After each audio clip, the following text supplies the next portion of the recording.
semuanya, selamat datang kembali di kelas metodologi penelitian bersama dengan saya, Devia Rizky Anggarini, dosen dari Universitas Teknokrat Indonesia.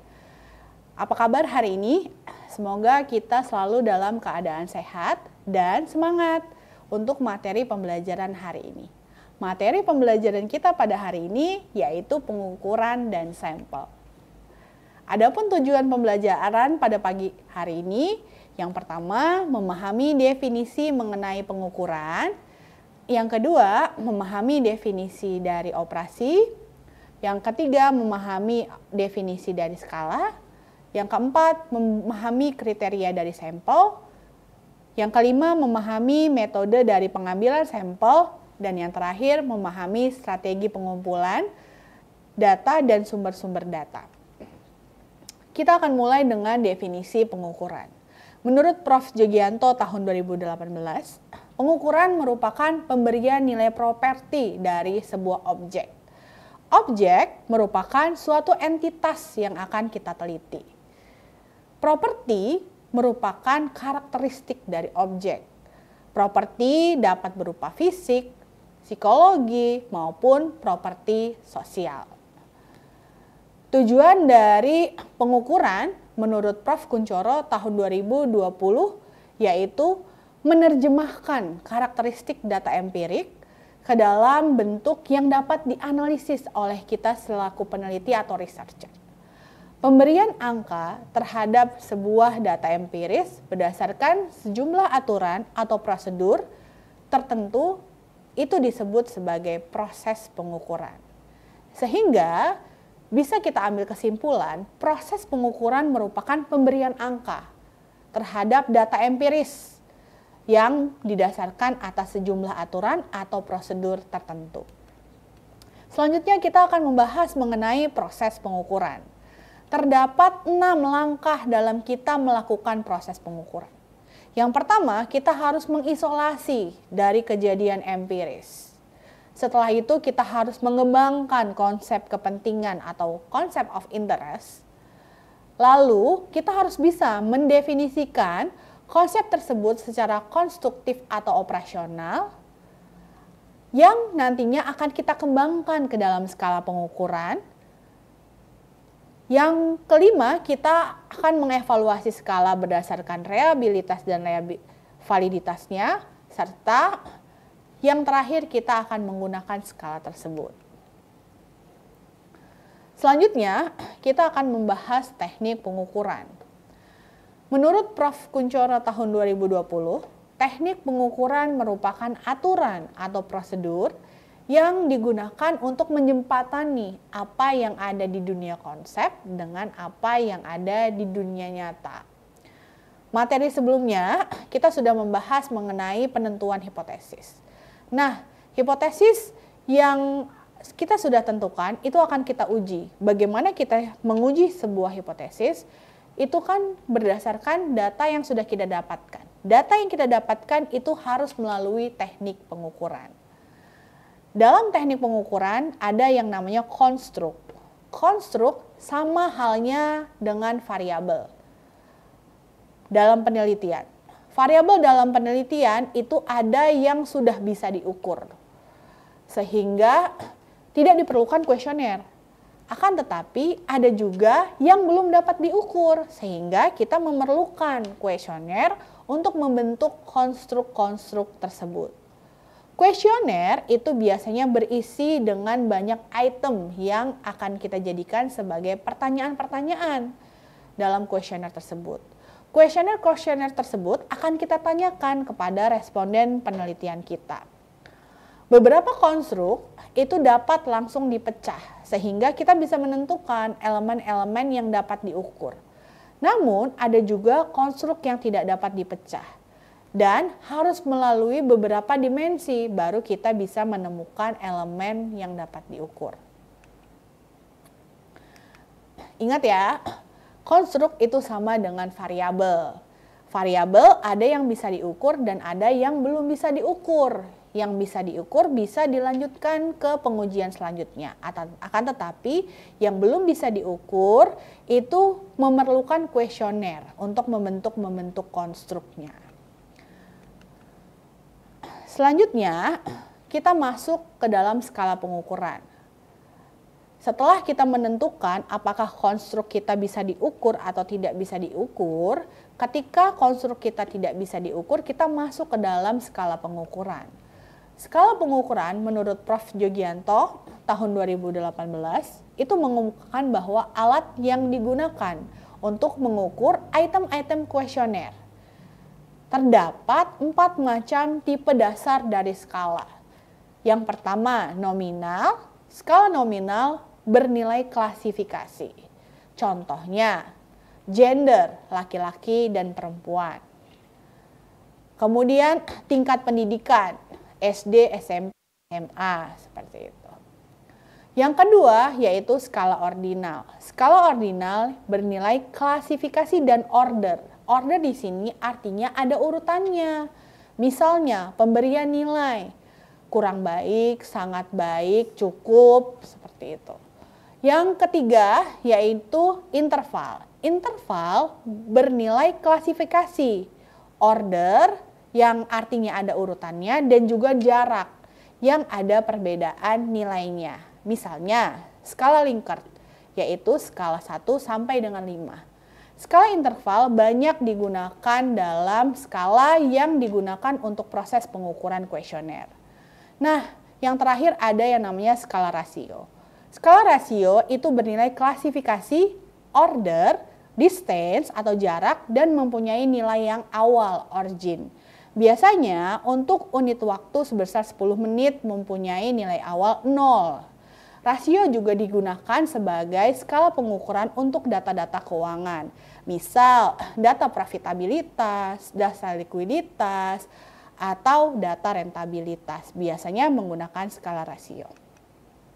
Selanjutnya, evaluasi skala. Sebelumnya, kita sudah menentukan skala apa yang akan kita gunakan dalam penelitian kita.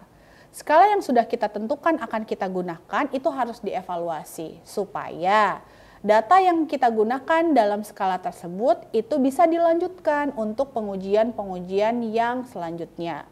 Terdapat 2 cara dalam mengevaluasi skala. Yang pertama yaitu validitas, yang kedua yaitu reliabilitas. Dalam pengujian validitas itu terdapat 3 jenis, yaitu validitas isi, validitas konten, dan validitas konstruk. Validitas itu mengukur apa yang seharusnya diukur dan apa yang seharusnya diukur. Sehingga apa yang menjadi pertanyaan dalam sebuah kuesioner itu sesuai dengan kriteria dari topik atau judul dari sebuah riset. Jangan sampai kita memberikan pertanyaan-pertanyaan tersebut kepada responden itu tidak seharusnya mengukur apa yang seharusnya kita ukur, sehingga jawabannya jadi tidak sesuai dengan judul penelitian kita. Yang kedua yaitu reliabilitas.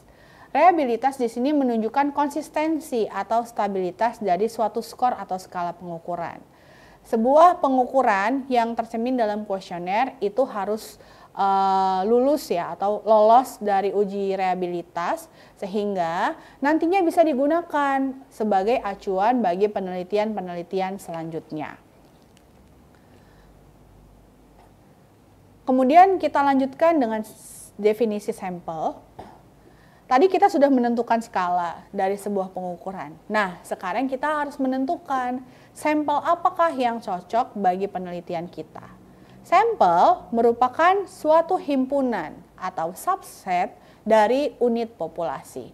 Sedangkan populasi adalah kelompok elemen yang lengkap. Biasanya berupa orang, objek, transaksi, atau kejadian di mana kita tertarik untuk mempelajari dan menjadikan tersebut objek penelitian.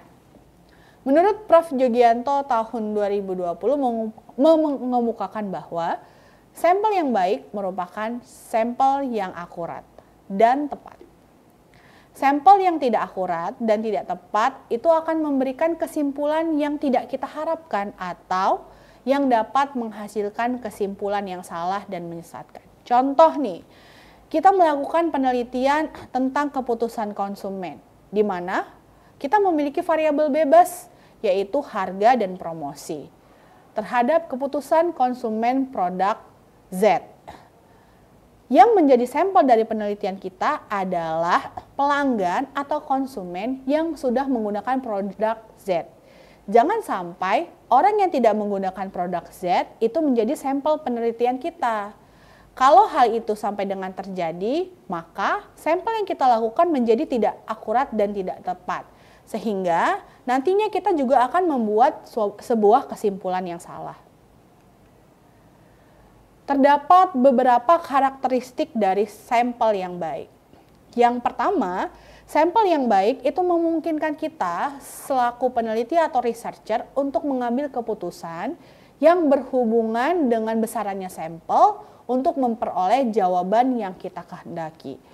Yang kedua, sampel yang baik itu mengidentifikasi probabilitas dari analisis untuk menjadi sebuah sampel. Yang ketiga, sampel yang baik memungkinkan para peneliti atau researcher itu menghitung akurasi atau pengaruh, misalnya kesalahan tingkat error dalam pemilihan sampel daripada melakukan sensus. Yang keempat, sampel yang baik itu memungkinkan peneliti untuk menghitung kepercayaan yang dapat diterapkan dalam estimasi populasi yang disusun dalam sampel statistika. Sehingga bisa kita ambil kesimpulan bahwa sampel yang baik adalah sampel yang mewakili apa yang menjadi sebuah hal yang ingin kita ketahui. Jangan sampai kita mengambil sampel yang salah. Nantinya akan menghasilkan penelitian yang kurang akurat. Terdapat beberapa metode pengambilan sampel. Yang pertama adalah kita harus menentukan target populasi, kemudian kita harus menentukan kerangka dari pemilihan sampel, kemudian kita menentukan metode pemilihan sampel, selanjutnya kita juga harus menentukan prosedur dalam pemilihan jumlah sampel, dilanjutkan dengan penentuan jumlah sampel. Setelah itu ada pemilihan sampel yang akurat, baru bisa dilaksanakan sebuah penelitian. Prof. Jogianto tahun 2020 mengemukakan bahwa ada dua metode pengambilan sampel. Yang pertama adalah sampel berbasis profitabilitas atau bisa kita sebut secara random.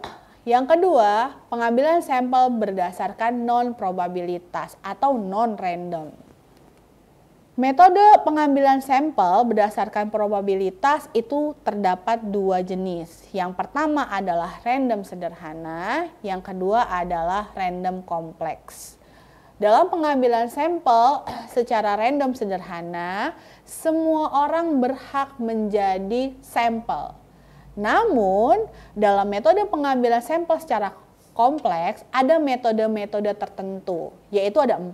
Ada systematic random sampling, ada cluster sampling, ada stratified sampling, dan juga ada double sampling. Selanjutnya, ada metode pengambilan sampel berbasis non-probabilitas. Ada 5, yaitu confidence sampling, purpose sampling, judgment sampling, quota sampling, dan snowball sampling. Selanjutnya, kita akan melanjutkan tentang bagaimana strategi untuk mendapatkan data dan sumber datanya. Menurut Prof. Jogianto, ada beberapa teknik yang kita lakukan untuk kita bisa mengambil sampel dari data, yaitu sebagai berikut. Yang pertama, dengan teknik observasi, wawancara, studi waktu dan gerak. Yang kedua, dengan teknik eksperimen dan simulasi. Yang ketiga, dengan teknik survei. Yang keempat, dengan teknik Delphi. Yang kelima, dengan teknik analisis konten.